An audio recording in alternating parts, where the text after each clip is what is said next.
Guys, welcome to another Tuesday. I hope you guys had a fantastic week. We are back here in the shop after a great week of vacation. We had a really good time. It was really relaxing being there away from all the regular day stuff. And we actually had a tropical storm come in on Wednesday last week, which kind of dampened the mood of everything, but we ended up getting out to the water park and had a really great time. Like always though, when you're on vacation, sometimes you get where you miss your shop time and stuff like that, and you just want to get kind of like your woodworking fix. I ended up stopping at an antique store with my boys. We walked through for a little bit and just kind of checked out everything. I think there's a place in Myrtle Beach called Vintiques something, or I think it's Vintiques something, and they had a really great selection of just all antique stuff, but they didn't really have a lot of tools. But after searching for quite a while, I ended up finding one tool that I did not have, and I've been looking for a while now and looking for at a decent price. Most of them are $20+, and I ended up finding a egg beater drill for a very good price. And I think it was just over $15, like $16, $17. Usually on eBay they're like $20 plus shipping, so I thought this was a pretty good deal. So here it is. Here is the egg beater drill. Everything is there. I got one before, but it was missing the springs in the head assembly. And I got this home and I ended up finding out there was a very small crack in the handle right here. So yesterday I went ahead and I actually broke the handle where the crack was so that I could re-glue it down, because I couldn't get glue in the crack. So I figured that the best option would be just to completely take the chunk of wood apart. And you can see where I am talking about. It was right here in this little corner. And so I'll end up just taking this and cleaning this part up.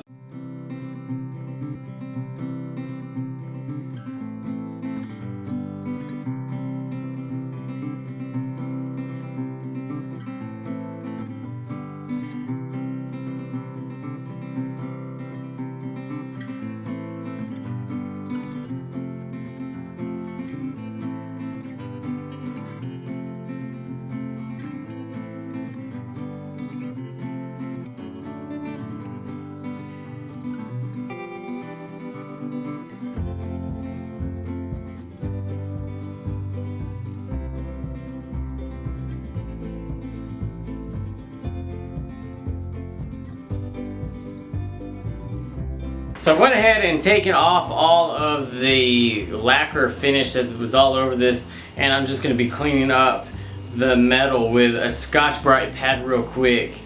And then I'll put some boiled linseed oil on there on the handles, see if I need to really clean anything else up, and then put it back into use. I don't really want to get it new looking at all. I just want to kind of clean it up and get it back into working order, which, I mean, it's pretty much already there, but clean up some of the sawdust and stuff like that.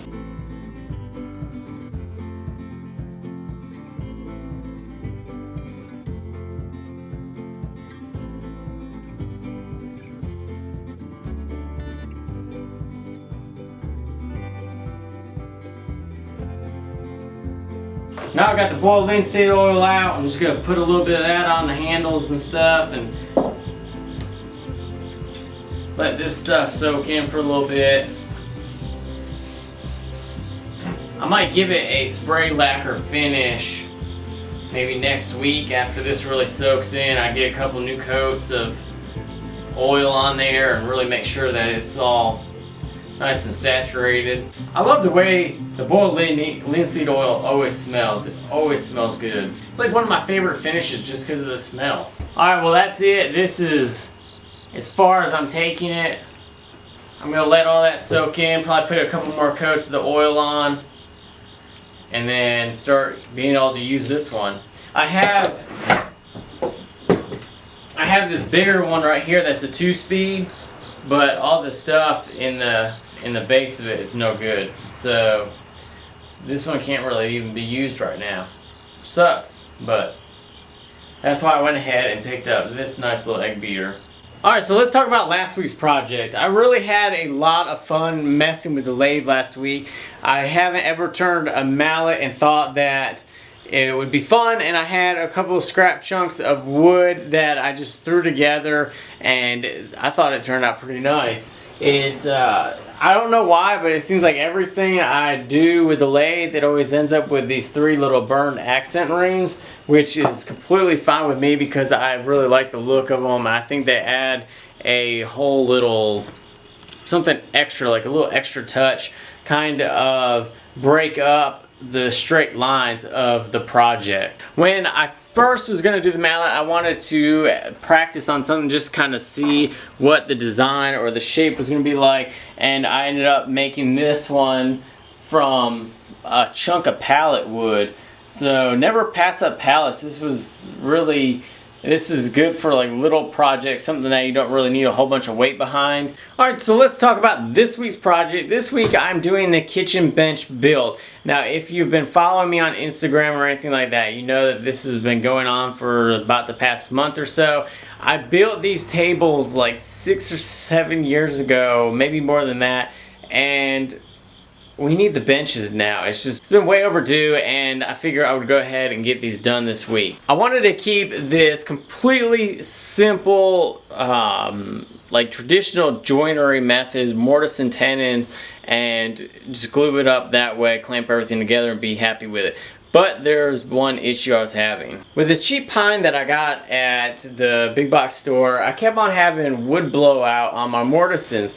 Now this one is fine, but anything near the ends, it was completely bad. I even had a couple where these would blow out the side, just, I don't even know why. One of them I hit the first time with the mortise and chisel, and it split the whole side of the 2x4 off. So I ended up having to steer away from that after much work. I almost had the complete base assembled. As you can see, here is the whole base right here. I almost had the whole thing completely assembled, and then finally I was like, there's too many cracks. I was trying to glue the little chips up. I didn't want to do that. I didn't want it to just be everything glued, pieces, parts together after they broke apart. So I ended up opting to go with pocket hole joinery. So as you can see, these are the stretchers right here, and everything is on hidden areas. So like this one is on the back side of the front stretcher. This is hidden on the inside of the top rail, stuff like that. I got one center brace right here, and the center is pushed further back. It's not exactly centered, it's a little bit hanging back to kind of make it look like the front is longer. And then I've got to finish up the top right here. I'm gonna go ahead, and this is gonna be a flat back with the flat the bench. So it's gonna be very simple. This whole thing is meant just to match the table that we have. So I didn't need any real steep curves or anything like that. Nobody's gonna be sitting in here for a long time. So, you know, you don't have to worry about the back being tilted backwards at all. This is just making sure that nobody falls off the back of the bench. The pocket holes have been kind of like a love-hate relationship with me, because I've really wanted to progress in hand tools and try to do traditional joinery and stuff like that, but sometimes, you know, I'm using this cheaper lumber and it just wasn't working out. Instead of wasting more money on more material, I decided just to cut my loss and do the pocket hole joinery and get it completed so that the project is done. So that's going to be coming out this Friday about the whole entire bench. I've got 2 of them that I gotta make, so I need to hurry up and get these done. But you know, they came along quickly so far. Well, that's all I got for this week. I hope you guys enjoyed it. I hope you guys enjoyed the progress pictures of the kitchen bench that's going on. Also the new older tool that I got with the egg beater drill.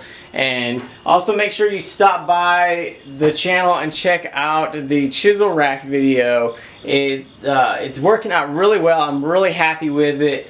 I was worried about that front little piece sloping or like sagging a little bit in the middle, but it is doing great. I've been pulling it off, putting it back up. Bench is completely messy. There's a bunch of stuff going on. Guys, thanks for stopping by. I'll see you guys on the next video.